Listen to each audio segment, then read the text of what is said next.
today's page is Worktext page 29 and 30. And then I will send home reviews page 27 and 28 for homework tonight, which will be very similar to what you're doing right now.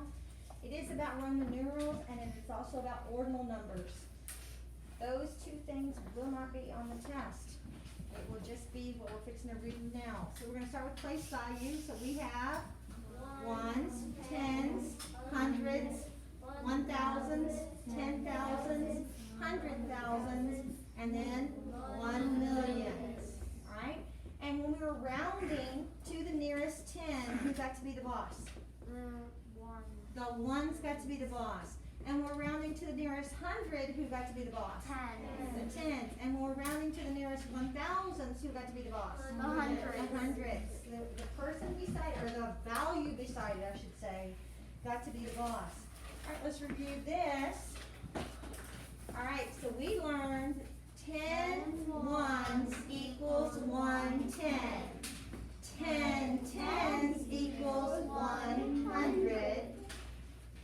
10 hundreds equals 1,000. 10 1,000s equals 1 10,000. And 10 10,000s equals 100,000. And 10 100,000s equals 1 million. Alright.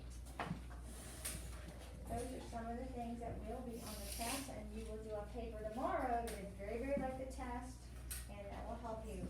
Alright, today we are going to talk about Roman numerals. Alright, so I'm going to hold up this chart. Alright, so these numbers that you are very familiar with are actually called Arabic numerals. What? Arabic, A-R-A-B-I-C. You'll see that word in a minute. Right now your pencil should be down. We're not working on our papers, we're learning from this chart, which is right up here. And if you're working on your paper, you're not looking at my chart.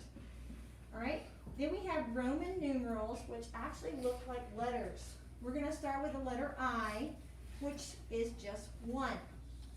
Alright, for Roman numerals, whenever you have repeated i's, you think adding. So it would be 1 plus 1 or 2. For Roman numeral 3, you have 3 i's. Now I am going to tell you one thing. I do not want you to make it this kind of I. Do you hear me? I just want you to do this. This is going to be Roman numeral 1. This is going to be Roman numeral 2. And this is going to be Roman numeral 3. Anytime you're trying to put an I do not want you to do that. Now they did that. Who thinks they know why I don't want you to do that? Because you'll go for writing a letter instead. No, because I don't know you're doing Roman numerals. But who thinks they know the reason I run into problems in the past? Jonathan? Because it can sometimes, if you made it very sloppy, it can look like an actual one. It actually looks horrible. When I have people being sloppy, sloppy is a key. I've got people that do this. Yeah, because they don't do nice, neat little hats and bottoms on the top like this. They do crissy, crossy, crissy, crossy, crissy, crossy, and it just looks horrible. So, when we're doing our Roman numerals, we're just going to do, this is an I, this is 2 I's, this is 3 I's.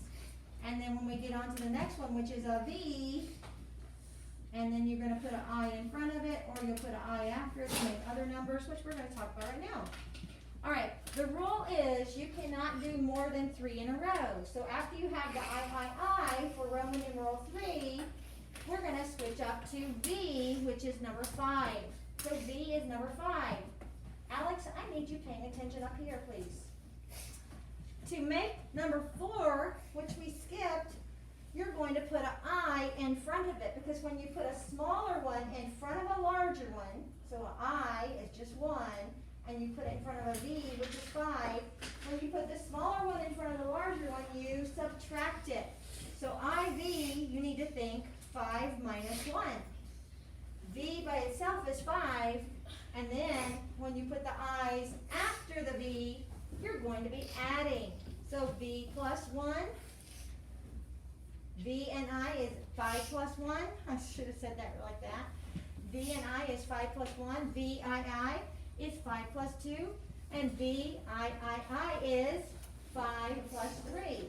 Now we've done 3 in a row again, so that means we can't do I. So now we're going to switch to a new one. This one is X. X is 10. Alright, so we're going to do IX, so we're subtracting 1 from 10 to make 9. And then after the 10, XI, 10 plus 1 is 11. And XII, 10 plus 2 would be 12. And if we were doing 13, XIII would be 13. But we're stopping at 12 because we are just going to do the numbers on a clock today. Alright, I have 2 clocks. I have this poster clock, which has the 1 is I, 2 is II, 3 is III, 4 is IV, 5 is V, VI6, VII7, VIII8, IX is 9, X is 10, XI is 11, and XII is 12. But I also got off my back wall my 1 clock, which is also Roman numerals. Alright, now there's another clock over there in the foyer of the auditorium. Guys, I don't know why you're looking back there. It's in the auditorium, foyer of the auditorium. So when we go to bathroom break, I want you to look at it. I want you to look at it and see if you can figure out something that's wrong with it. Okay, it is a Roman numeral clock. I want you to see if you can figure out what's wrong with it. Alright, so I'm going to put this up here where you can see it. I want you to go ahead and make the numbers. There, put that there. You know what, I don't think I'm going to put that there. I'll put this up so you guys can see it. I don't want that clock to fall off the edge. Alright, so go ahead and do your paper, putting in the Roman numerals. Alright,